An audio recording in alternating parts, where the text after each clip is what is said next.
Assalamualaikum warahmatullahi wabarakatuh. Om Swastiastu, Namo Buddhaya, salam kebajikan, salam sejahtera bagi kita semua. Selamat pagi, siang, sore, ataupun malam bagi yang menonton presentasi pada kali ini. Pertama-tama yang saya hormati Ibu Dr. Rita Aryani, MM, selaku dosen pengampu mata kuliah dasar-dasar pendidikan. Dan teman-teman yang saya cintai dan saya banggakan. Tak lupa juga saya mengucapkan puji syukur atas kehadirat Tuhan Yang Maha Esa, karena berkat dan limpahannya pada kali ini saya dapat menyelesaikan presentasi dengan lancar tanpa ada suatu halangan apapun. Sebelum saya mulai presentasi, saya ingin memperkenalkan diri saya terlebih dahulu. Perkenalkan, nama saya Lutfi Halik dari Prodi Pendidikan Ekonomi semester 1 dengan nomor induk mahasiswa 18724500014. Oke, saya akan mulai presentasi kali ini, yakni membahas tentang pendidikan berbasis teknologi, integrasi e-learning dalam pembelajaran. Apa sih perkembangan teknologi berbasis teknologi informasi dan komunikasi? E-learning itu yakni perkembangan teknologi informasi dan komunikasi (TIK) telah membawa perubahan signifikan dalam berbagai aspek kehidupan, termasuk dunia pendidikan. Teknologi mempermudah akses informasi dan memungkinkan pembelajaran yang lebih fleksibel, efisien, dan menarik. Salah satu inovasi dalam pendidikan yang didorong oleh teknologi adalah e-learning atau pembelajaran elektronik. E-learning sendiri merujuk pada penggunaan teknologi untuk mendukung proses pembelajaran, mendukung proses belajar dan mengajar, baik secara langsung maupun tidak langsung. Dengan adanya e-learning, materi pembelajaran dapat diakses kapan saja dan di mana saja, memungkinkan siswa dan pendidik untuk berinteraksi dengan cara yang lebih dinamis. Pada kali ini kita masuk ke pengertian e-learning. E-learning adalah sistem pembelajaran yang memanfaatkan teknologi informasi dan komunikasi untuk menyediakan materi pembelajaran dan menghubungkan peserta didik dengan pengajaran atau pendidik. Pembelajaran elektronik ini dapat melibatkan berbagai bentuk, termasuk kursus online, video pembelajaran, forum diskusi, dan platform berbasis internet lainnya. Dalam e-learning, pengajaran dapat dilakukan melalui berbagai perangkat, seperti komputer, tablet, atau smartphone. E-learning memungkinkan fleksibilitas dalam waktu dan tempat belajar, menjadikannya solusi yang menarik untuk berbagai jenjang pendidikan, baik di tingkat dasar, menengah, hingga perguruan tinggi. Kita masuk ke bagian selanjutnya, yakni pengertian e-learning menurut para ahli. Yang pertama, menurut Naidu 2006 bagian 1, e-learning biasanya mengacu pada penggunaan teknologi informasi dan komunikasi jaringan yang sengaja dibentuk untuk pengajaran dan pembelajaran. Yang kedua, menurut Bullen dan Jens 2007 bagian 176, sebagai proses mengajar dan diajar yang terjadi saat menggunakan teknologi internet untuk menyampaikan, memfasilitasi, dan memungkinkan proses belajar meski terhalang jarak yang jauh. Yang ketiga, menurut Darmawan 2011 bagian 12, mendefinisikan e-learning sebagai bentuk pembelajaran konvensional yang hakikatnya disajikan melalui teknologi informasi dan dalam bentuk format digital. Oke, pada slide kali ini saya akan membahas tentang jenis-jenis e-learning. Yang pertama ada synchronous e-learning, yakni pembelajaran yang dilakukan secara langsung dan interaktif dengan waktu yang telah ditentukan. Yang kedua ada asynchronous e-learning, yakni pembelajaran yang memungkinkan siswa mengakses materi dan mengerjakan tugas sesuai dengan waktu yang mereka tentukan sendiri.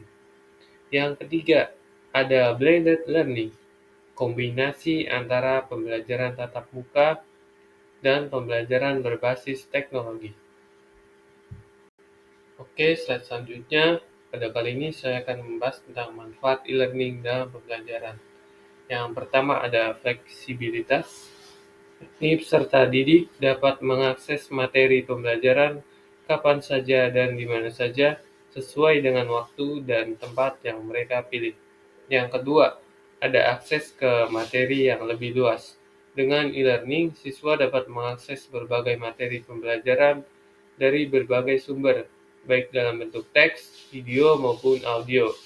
Yang ketiga, interaksi yang lebih dinamis.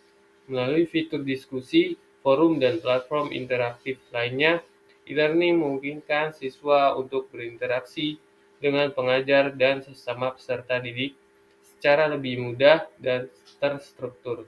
Yang keempat, pembelajaran mandiri. E-learning mendorong siswa untuk belajar secara mandiri dengan meningkatkan kemampuan mereka dalam mencari informasi, memecahkan masalah, dan mengelola waktu belajar. Oke, slide selanjutnya pada kali ini saya akan membahas tentang tantangan dalam implementasi e-learning. Yang pertama ada keterbatasan akses teknologi. Tidak semua siswa atau bahkan sekolah memiliki akses yang cukup terhadap perangkat keras dan internet yang diperlukan untuk mengikuti pembelajaran berbasis teknologi. Yang kedua, resistensi terhadap perubahan.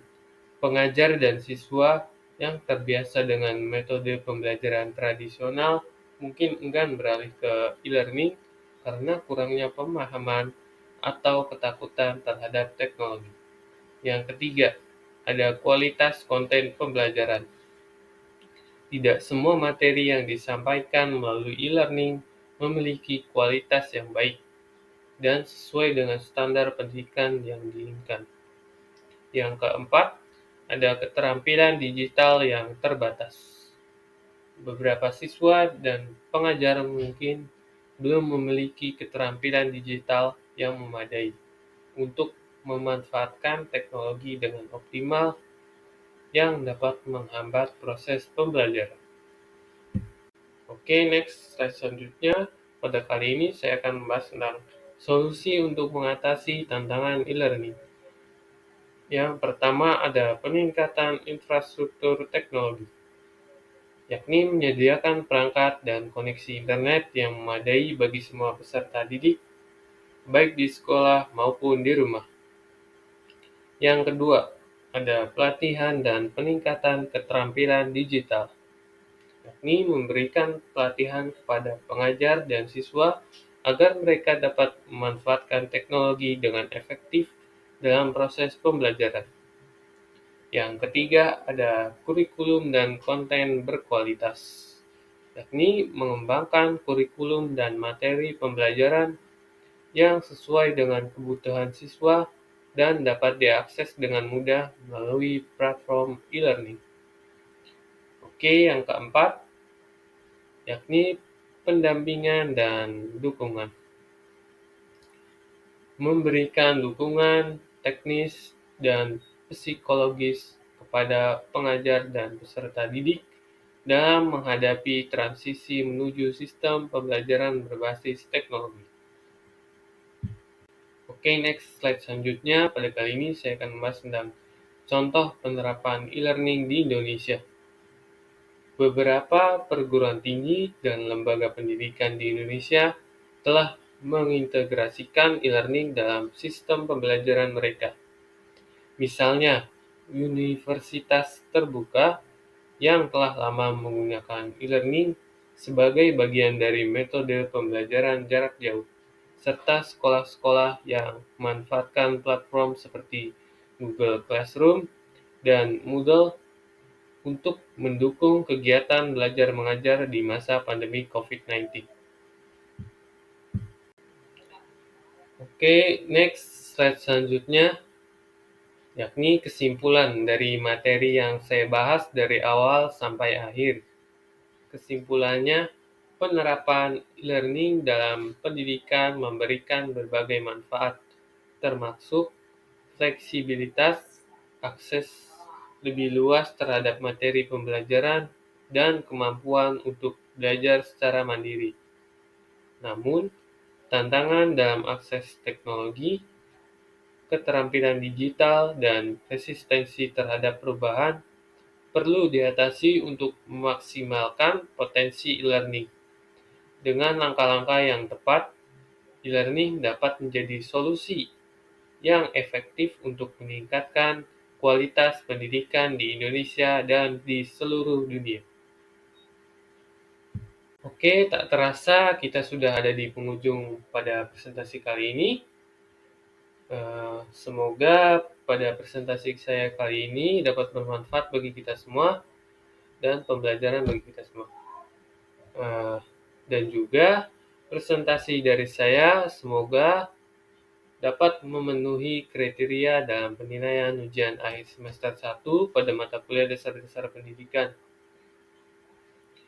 Dan tak lupa juga saya berterima kasih pada Ibu Dr. Rita Riani MM selaku dosen pengampu mata kuliah dasar-dasar pendidikan.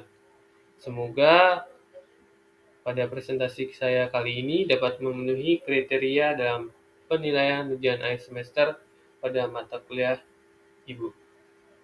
Dan juga saya berterima kasih pada teman-teman sekalian dimanapun kalian berada yang telah menyaksikan presentasi saya pada kali ini.